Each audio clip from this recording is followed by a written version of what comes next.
Today's video will be on gerrymandering and a little life update of why the pause in the videos. So, simple. Why the pause in the videos was I got a new job, and for the first couple weeks, I was sort of waiting, to see how my schedule would line up because I was working 40 hours and didn't have the time to really dedicate to making videos. But now that I have a more consistent schedule, the videos should be back up and rolling. So, gerrymandering. Let's start it, what it is, where it came from, and how it happened. So, it starts from a political cartoon that you saw at the opening of the video, made after Governor Jerry, later Vice President of Massachusetts, later Vice President of the United States, Governor Jerry there, uh, approved a map of the Massachusetts State Senate that gave the Democratic Republican Party a majority no matter what happened. A political cartoon was drawn depicting him as a salamander, a weird, sort of a salamander crossed with a gorkin, and the name stuck. It became known as gerrymandering. And it did its job. In the next election, at this time, Governor Elbridge Gerry lost his seat, lost his governor's mansion. The Democratic Republicans lost the state house. However, they won the state senate, kept it. So if you remember back to my video on the difference between the Federalists and the Anti-Federalists, they're their little round eyes, so I made it. Nice, clever little thing I did there, I think. So let's start off with what gerrymandering is. I know a lot of people think a fair district is around 700,000 to 750,000 people. Sometimes, however, you can't quite get that. Like, Wyoming doesn't, I think, have 700,000 people in it.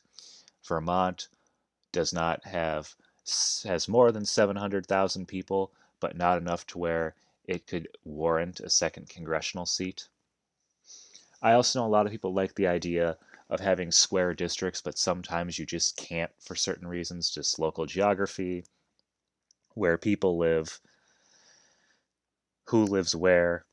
Yes, I hope you also like my two things of representing the Democratic congressional district and the Republican and the Democratic congressional districts.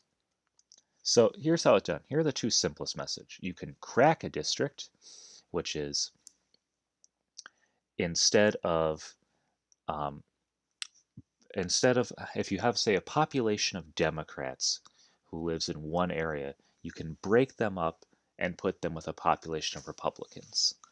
I guess an example would be having districts, if you ever see them, that are in big cities, but they run out into the rurals to try and get some conservative votes in there.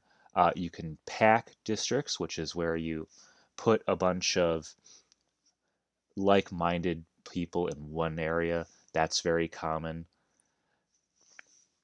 If you want to get to more advanced methods, you can be hijacked, which is where you make two incumbents run against each other in the same congressional district. So Mary Miller here was forced to run against this gentleman, I can't remember his name right now, after his district was moved into hers, into a new district.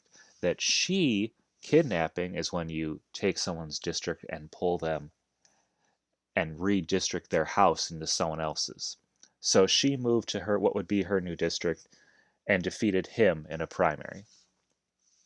Another advanced method, though we don't really have this in America because the Supreme Court in Wesley v. in Weserberry v. Sanders basically said, we recognize one man, one vote.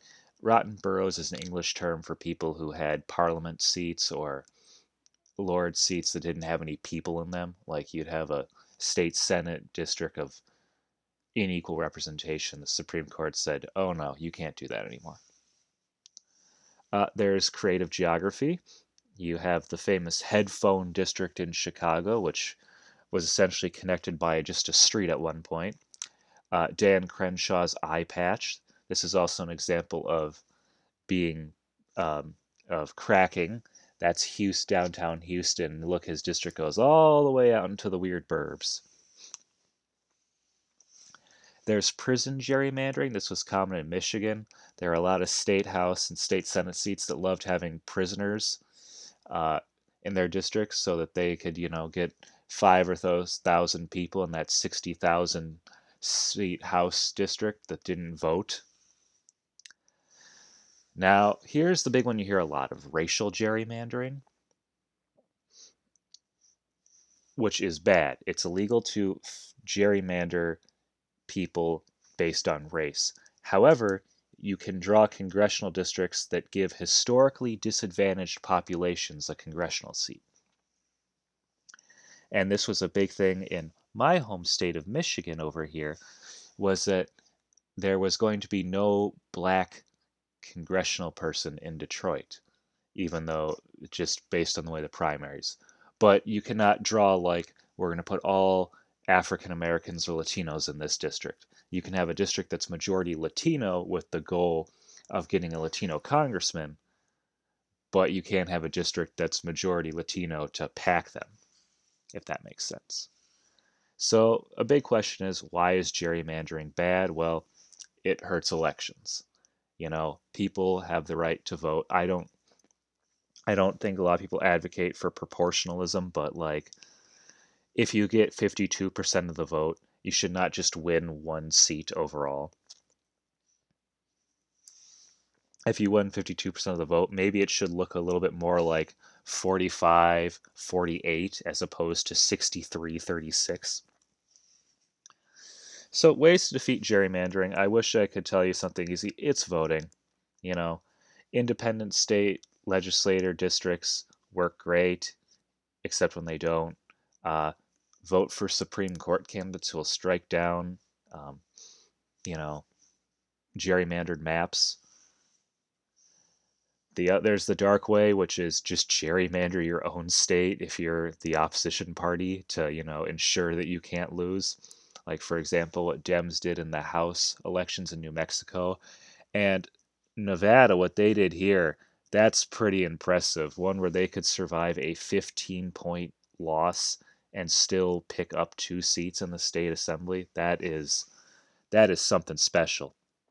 So anyways, thanks for watching. I hope you like, comment, and subscribe. And if you're feeling generous, share with a friend. Bye.